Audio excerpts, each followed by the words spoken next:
یہ کہانی طاقت کی ہے، غرور کی ہے اور انجام کی ہے۔ یہ اس انسان کی داستان ہے جس نے خود کو خدا سمجھ لیا، جس نے زمین پر خدائی کا اعلان کر دیا اور جس کا زوال ایک حقیر مخلوق سے آیا۔ یہ کہانی نمرود کی ہے۔ وہ نمرود جس کے سامنے بادشاہ بھی کانپتے تھے، مگر جسے آخر ایک مکھی نے بے بس کر دیا۔ نمرود اپنے زمانے کا سب سے طاقتور بادشاہ تھا۔ اس کی حکومت بہت وسیع تھی، اس کے لشکر بے شمار تھے، اس کے خزانے بھرے ہوئے تھے۔ اس کا نام سن کر لوگ سجدے میں گر جاتے تھے۔ اس کے محل آسمان سے باتیں کرتے تھے۔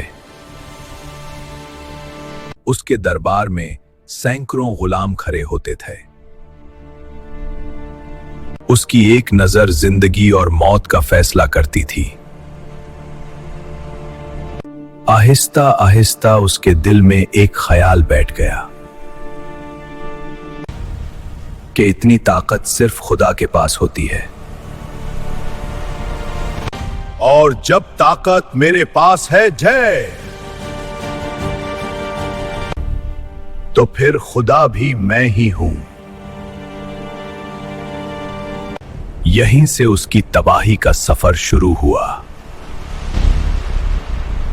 اس نے چند قیدیوں کو بلا کر ایک کو قتل کر دیا اور دوسرے کو چھوڑ دیا اور کہا کہ دیکھو، یہ میری خدائی کا ثبوت ہے۔ لوگ ڈر کے مارے خاموش ہو گئے، مگر آسمان خاموش نہیں تھا۔ اسی دور میں حضرت ابراہیم اللہ کے نبی تھے۔ وہ توحید کا پیغام لے کر اٹھے تھے۔ انہوں نے نمرود کے سامنے کھڑے ہو کر کہا کہ میرا رب وہ ہے جو سورج کو مشرق سے نکالتا ہے۔ اگر تو خدا ہے تو اسے مغرب سے نکال کر دکھا۔ یہ ایک سادہ جملہ تھا، مگر اس نے نمرود کے غرور کی بنیاد ہلا دی۔ نمرود لاجواب ہو گیا، مگر اس نے ماننے کے بجائے دشمنی اختیار کی۔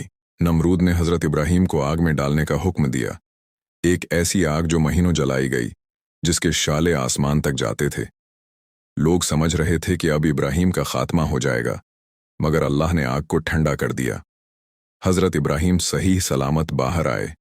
یہ لمحہ نمرود کے لیے تنبیہ تھا، مگر غرور اندھا کر دیتا ہے۔ وہ پھر بھی نہ مانا۔ نمرود کی خدائی کا زام بڑھتا گیا۔ اس نے آسمان پر بھی چڑھنے کا ارادہ کیا۔ روایتوں میں آتا ہے کہ اس نے پرندوں کے ذریعے آسمان تک پہنچنے کی کوشش کی، مگر ہر بار ناکام ہوا۔ پھر اللہ نے اس کی گرفت کا فیصلہ کیا، مگر ایسے انداز میں کہ قیامت تک انسان سبق لے۔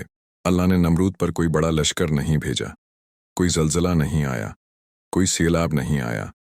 اللہ نے صرف ایک مکھی بھیجی، ایک معمولی سی مکھی جسے لوگ ہاتھ سے جھٹک دیتے ہیں۔ وہ مکھی نمرود کے ناک کے راستے اندر چلی گئی اور اس کے دماغ تک پہنچ گئی۔ وہ مکھی جسے نمرود دیکھ بھی نہیں سکا، اس کے لیے عذاب بن گئی۔ نمرود تڑپنے لگا، اس کے سر میں شدید درد ہونے لگا۔ اس نے اپنے خادموں کو حکم دیا کہ میرے سر پر جوتے مارو، شاید درد کم ہو جائے۔ جس نمرود کے ایک اشارے پر لوگ قتل ہو جاتے تھے، آج وہ خود اپنے غلاموں سے مار کھانے کی بھیک مانگ رہا تھا۔ دن رات اس کے سر پر ضربیں لگتی رہیں، مگر مکھی نہ مری نہ نکلی۔ یہ عذاب دنوں میں نہیں، سالوں میں ختم ہوا۔ نمرود زندہ لاش بن چکا تھا۔ اس کی آنکھوں میں خوف تھا، اس کے چہرے پر ذلت تھی، اور اس کے دل میں وہی مکھی بسی ہوئی تھی جسے وہ کبھی حقیر سمجھتا تھا۔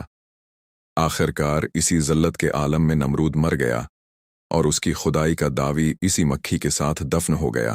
یہ کہانی صرف نمرود کی نہیں، یہ ہر اس انسان کی ہے جو طاقت پا کر اللہ کو بھول جاتا ہے، جو سمجھتا ہے کہ مال، عہدہ، شہرت اسے سب کچھ دے سکتی ہے۔ نمرود کا انجام ہمیں بتاتا ہے کہ اللہ جب پکڑ کرتا ہے تو بڑے بڑے غرور ایک لمحے میں مٹی ہو جاتے ہیں۔ آج بھی نمرود زندہ ہیں، شکلیں بدل گئی ہیں۔ آج بھی لوگ خود کو قانون سے بالا سمجھتے ہیں۔ آج بھی انسان کو کچلتا ہے۔ آج بھی طاقت کے نشے میں خدا بننے کی کوشش کی جاتی ہے۔